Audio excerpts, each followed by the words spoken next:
বাংলা সাহিত্যের কিছু রহস্যজনক রোমাঞ্চকর ভূতের গল্প নিয়ে আজকে আমাদের দ্বিতীয় নিবেদন।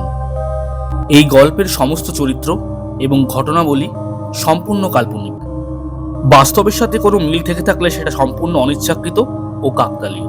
প্রতি শুক্রবার এই সাসপেন্স ফ্রাইডে চ্যানেলে সন্ধ্যে 6টার সময় এক একটি রহস্যজনক ভূতের গল্প পরিবেশিত হবে আপনাদের জন্য। তাই সাবস্ক্রাইব করে নজর রাখুন, আর ভালো লাগলে লাইক করুন এবং নিজের বন্ধু বান্ধবের সঙ্গে শেয়ার করুন।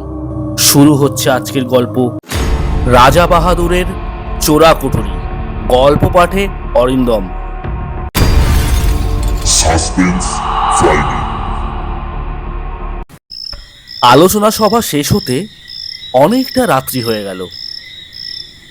আমার যে বাড়িতে রাত্রে থাকার কথা ঠিক হয়েছে সেটা শহর থেকে অনেকটা বাইরে, ডাক বাংলোতে।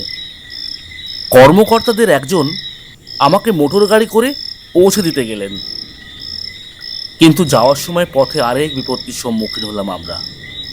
শহর ছাড়িয়ে কিছুটা গিয়েই মোটর বিকল হলো। আধ ঘন্টা ধরে অনেক চেষ্টা করেও মোটর চালু করতে পারলাম না। ঘড়িতে তখন রাত 11:10। কর্মকর্তা বললেন, বাবু, মুশকিল হলো দেখছি। এক কাজ করা যাক, সামনেই তো রাজা বাহাদুরের বাড়ি, রাতটা বরং সেখানেই কাটানো যাক। ফিকে জ্যোৎস্নায় বিরাট অট্টালিকার অস্পষ্ট কাঠামো দেখতে পেলাম, মস্ত বড় লোহার ফটক। কর্মকর্তা ফটকের এপার থেকে চিৎকার শুরু করলেন, দারোয়ান, এই দারোয়ান।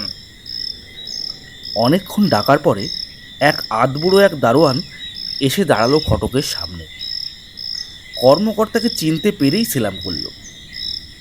কর্মকর্তা বললেন, নিচের ঘর দুটো খুলে দাও তো, মোটর গাড়িটি খারাপ হয়ে গেছে বুঝলে, আমরা রাতে এখানেই কাটাবো। দারোয়ান বিড়বিড় করে কিছু একটা বলল, তারপরে কোমরে বাঁধা চাবির গোছা থেকে চাবি বের করে দুটো ঘরেই খুলে দিল।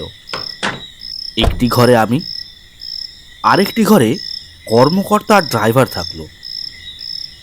ঘরের মধ্যে পা দিয়েই বুঝতে পারলাম ঘর রীতিমতো ঝাড়পোছ করা হয়। কোথাও এক তিল ময়লা নেই।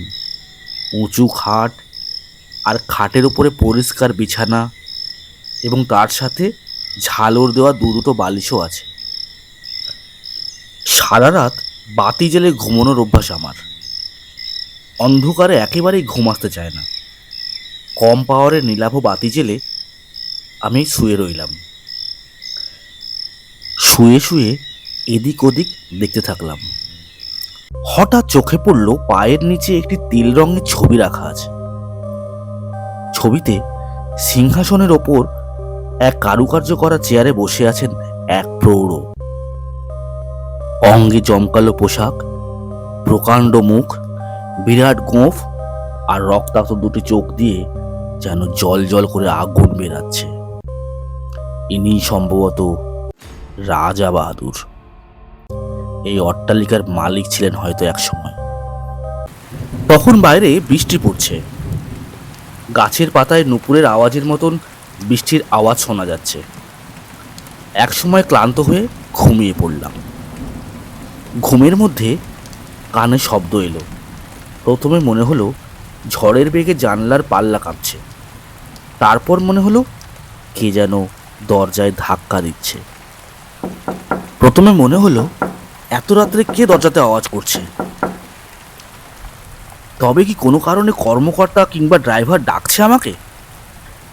দুহাত দিয়ে চোখ রগড়াতে রগড়াতে উঠে বসলাম বিছানায়। না, যেদিকে দরজা, শব্দটা তো ঠিক তার ওদিক থেকে আসছে না।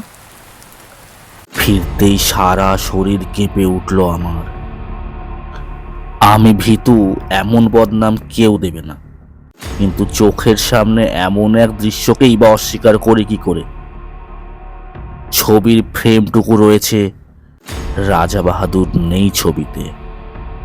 ছবির ঠিক নিচে বসে আছেন রাজা বাহাদুর।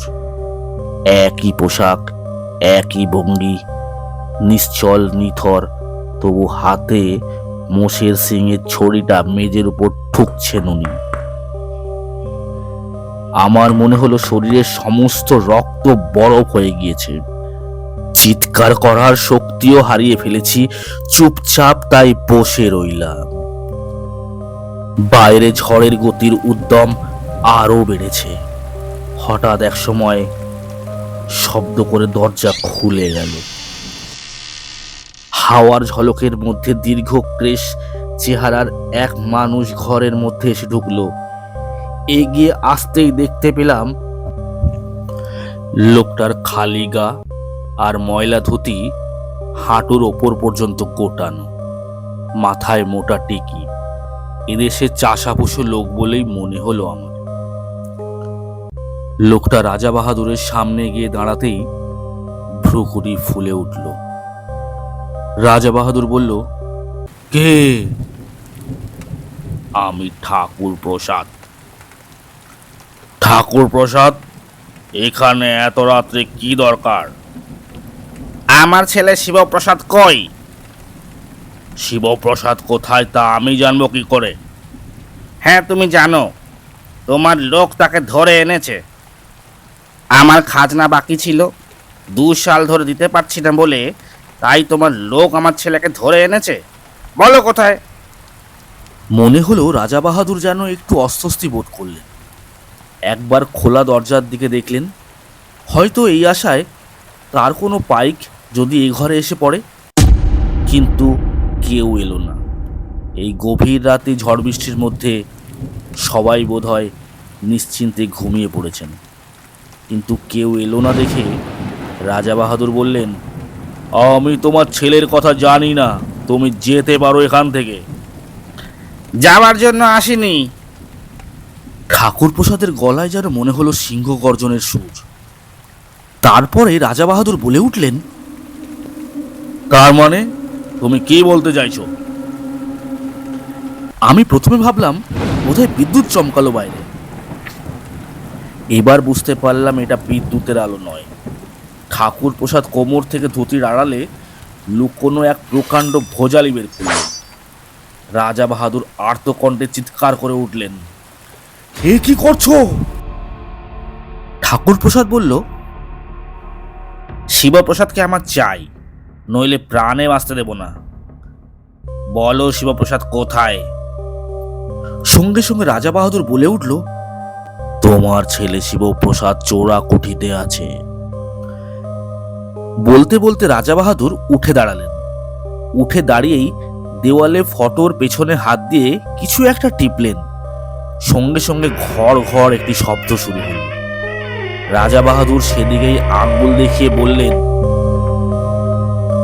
ওই যে চোরা কুঠুরি দেখতে পাচ্ছ, ওখানেই তোমার ছেলে শিবপ্রসাদ আছে। ঠাকুর প্রসাদ যেভাবে নেমে গেলেন মনে হলো সিঁড়ি আছে বলে। একটু পরেই একটা আর্তনাদ শোনা গেল। কিছুক্ষণ পরে ঠাকুর প্রসাদ উপরে উঠে এলো। তার কোলে একটি মরা ছেলে, শিবপ্রসাদ।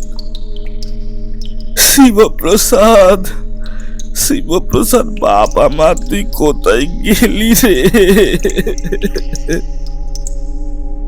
তার কান্নার শব্দে আমার বুকের ভেতরটা কেঁপে উঠল।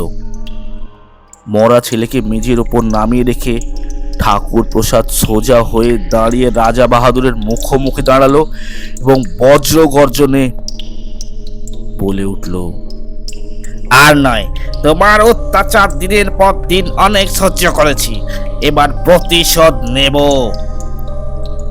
যে ভোজালিটা কোমরে গুঁজে রেখেছিল সেটা আবার টেনে বার করল। আমি ভয় পেলাম, এখনই আমার সামনে হয়তো খুনোখুনি হয়ে যাবে ভেবে চিৎকার করে উঠলাম, কিন্তু গলা দিয়ে কোনো স্বর বের হলো না। রাজা বাহাদুর চেঁচালেন, রামলোচন, বিহারীলাল কোথায়? ঠাকুর প্রসাদ জোরে হেসে কেউ আসবে না, সবাই যাত্রা শুনতে গেছে, সেই খবর পেয়েই আমি এখানে এসেছি। এবার ভগবানের নাম স্মরণ করো। তারপরেই হঠাৎ করে কি যেন হয়ে গেল। আমার চারিদিকে শুধু ধোঁয়া আর ধোঁয়া। সেই ধোঁয়ার মধ্যে রাজা বাহাদুর আর ঠাকুর প্রসাদ যেন হারিয়ে গেল। যখন ঘুম ভাঙল তখন সবে ভোর হয়েছে। কাঁচের জানলা দিয়ে সূর্যের প্রথম কিরণ বিছানায় এসে পড়েছে। তারপরে বিছানা থেকে উঠেই ফটোর দিকে দেখলাম রাজা বাহাদুরের এক প্রকাণ্ড মূর্তি। বিছানা থেকে নেমেই ফটোর পিছনে গিয়ে হাত দিয়ে দেখলাম চোরাকুটির খোলার কোনো দরজার বোতাম কি ওখানে আছে। মেঝে নিরীক্ষণ করে দেখলাম কোথাও কোনো ফাটল নেই। তাহলে সবই আমার মনের ভুল, কিংবা স্বপ্নেই সবকিছু দেখেছি হয়তো। তারপরে ঘরের দরজা খুলে বাইরে এলাম। গেটের সামনে দেখি দারোয়ান বসে আছে। তার কাছে গিয়ে দাঁড়াতেই সে উঠে দাঁড়িয়ে সেলাম করল। দারোয়ানকে সোজাসুজি প্রশ্ন করলাম, আচ্ছা এখানে চোরাকুঠিটা কোথায়? দারোয়ান চমকে উঠে বলল, চোরাকুঠির কথা বলছেন বাবু? হ্যাঁ, যেখানে রাজা বাহাদুর প্রজাদের ধরে এনে রাখতেন। আপনাকে এসব কথা কে বলল বাবুজি? যেই বলুক, কথাটা সত্যি কিনা সেটা তুমি বলো। দারোয়ান চাপা গলায় বলল, আমি কিছু জানি না বাবুজি। বাবার কাছে শুনেছি যে ঘরে আপনি শুয়েছিলেন সেখানেই নাকি চোরাকুঠিটা ছিল। মেঝেটা ভাগ হয়ে নেমে যেত, যাবার রাস্তাও ছিল।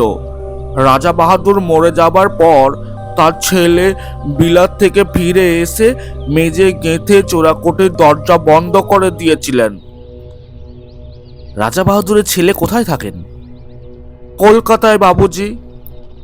মাঝে মাঝে 10-12 দিনের জন্য এখানে আসেন। আচ্ছা, আর একটা কথা বলো তো। বলুন বাবুজি। রাজা বাহাদুর কিভাবে মারা গেছিলেন? দারোয়ান তখন আর কোনো উত্তর দিল না, এক দৃষ্টে আমার দিকে চেয়ে রইল। কি হলো বলো?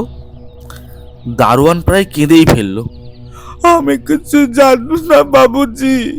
আমার বাবার কাছে শুনেছি তিনি এক প্রজার হাতে খুন হয়েছিলেন, যে প্রজার নাম ছিল ঠাকুর প্রসাদ।